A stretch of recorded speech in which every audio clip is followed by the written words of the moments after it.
de la comunidad de San Pedro Huazalingo.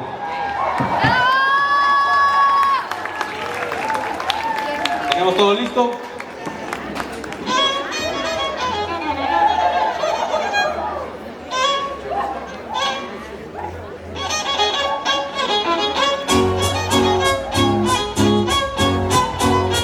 Cuadrilla Nueva Generación de San Pedro Huazalingo. La aparición de la cuadrilla chatolera Nueva Generación de la comunidad de San Pedro fue en el año 2022. Representó un soplo de aire fresco y un firme compromiso con el futuro de la tradición más importante de la Huasteca Nalguense, el chantolo. Fundada con la noble misión de preservar el chantolo, la cuadrilla destaca significativamente por estar conformada en su mayoría por jóvenes y niños. Este enfoque en la juventud no solo asegura la continuidad de las costumbres ancestrales, sino que también inyecta una energía vibrante y renovada a cada presentación. Es un testimonio vivo de que la herencia cultural no es un asunto del pasado, sino una llama que las nuevas generaciones están dispuestas a mantener viva y ardiente. Aunque joven en su historia, esta cuadrilla ha demostrado una notable dedicación al baile y la música que caracterizan a las cuadrillas de chantolo. Sus presentaciones, llenas de color, ritmo y el tradicional zapateado, reflejan el profundo respeto por el significado espiritual y comunitario de la fiesta. Al ser de San Pedro, la cuadrilla se nutre de las particularidades y el auténtico fervor de la tradición local, contribuyendo a su riqueza y diversidad en la región. Y es así que la cuadrilla chantolera Nueva Generación se alza como un símbolo de orgullo y renovación, portando con valentía el fuego ancestral del chantolo y proclamando desde San Pedro que la esencia de nuestra tradición jamás morirá mientras haya jóvenes dispuestos a danzar por ella.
Fuertes el aplauso para la cuadrilla Nueva Generación de San Pedro Huazalingo.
Fuerte los aplausos para la cuadrilla Nueva Generación de San Pedro.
Fuertes los aplausos para despedir a la cuadrilla Nueva Generación de San Pedro Guatalingo.